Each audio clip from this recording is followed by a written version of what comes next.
Right, now we've done those 3 techniques, we're going to go in and we're going to start painting the texture of the bumblebee down here, hopefully getting something that looks a little bit like this one. So we're going to kind of use probably a mixture of these techniques that we see here. Okay, so the first thing we're going to do is we're going to go in with our yellow paint. So again, not too much water, scraping off on the edge if we feel like we have got too much. And we're going to start painting in the top corner up here. So I'm going to start here with my yellow. And we're kind of looking for it to be quite strong in this top corner because we know we're going to blend that with the orange. And then what I'm going to do from that point there is I'm going to start to water it out. So just dipping my brush in the clean water, blending it down.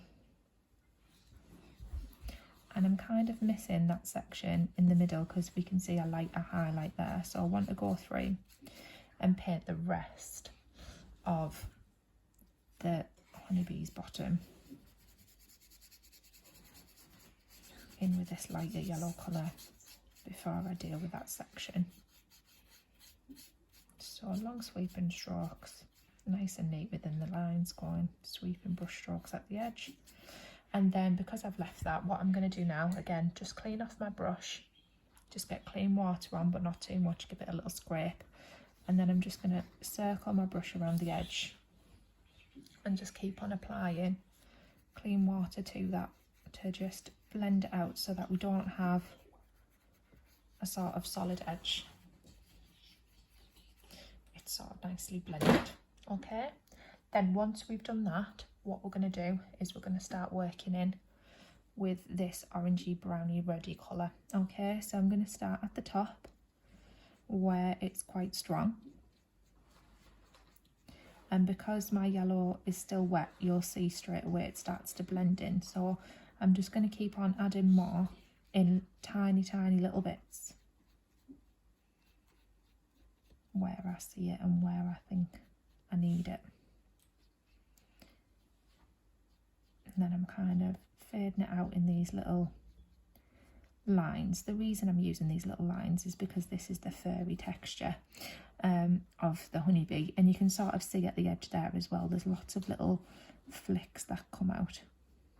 So I'm going to go on, paint some of those on at the edge, and then you can see this sort of line of stronger tones of this colour. So again, I'm just going to go get more paint on my brush, just give it another little rub and just go along and just paint some more of those lines back in.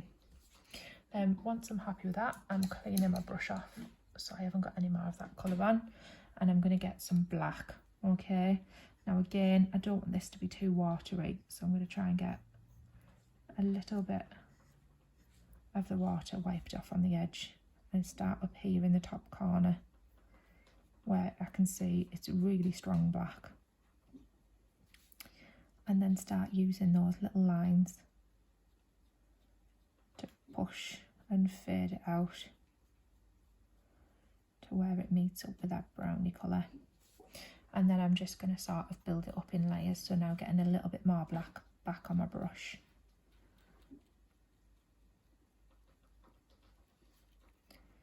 And doing bits in the top section there. And then we've got a couple of little black wisps over here and a few that overlap just over here, so I'm going to add those in as well. Okay, so then the next section is we can add this whole black striping over here. So what I want to do is I just want to get another tiny little bit of water on my brush and just make sure I've got quite a light watery black, and then I'm going to start painting that whole stripe in. So that whole stripe comes around the bottom of this orange section here, so you can see just how watery and how light I've got my paint there, and it comes up over to that side there. Okay, and then once I've marked it in with my lighter black, I can get a little bit more black on my brush, and I can go in and I can add in the sort of darker marks that I see, and I can strengthen it up in layers. So again, I think I need a little bit more black now over this side here to make some really strong black marks, flick some out at the side to create those little textures that I see. Come back over, darken some of these little bits up until I get to the point where I'm quite happy with that. Okay, so then what I'm going to do now is I'm going to keep on going and I'm going to work in with some more of this brownie colour. So we've got this brownie colour again here. Start off with it quite light because I know I need to blend it in with the yellow, and there's sort of like this orangey brownie tone over here. So I'm just painting that back on top,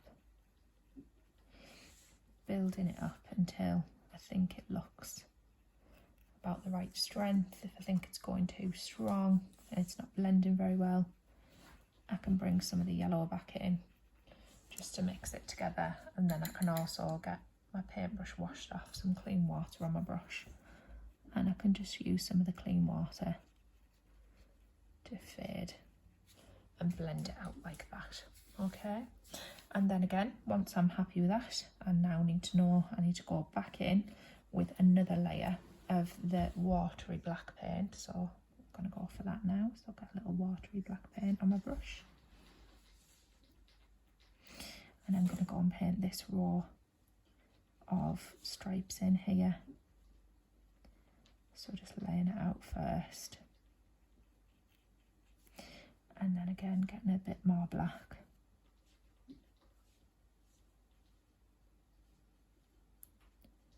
Starting to build up the tones.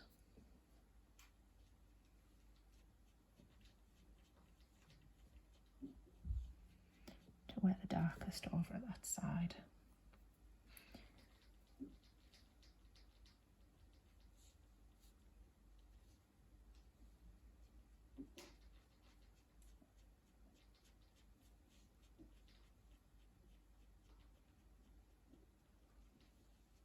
Like that.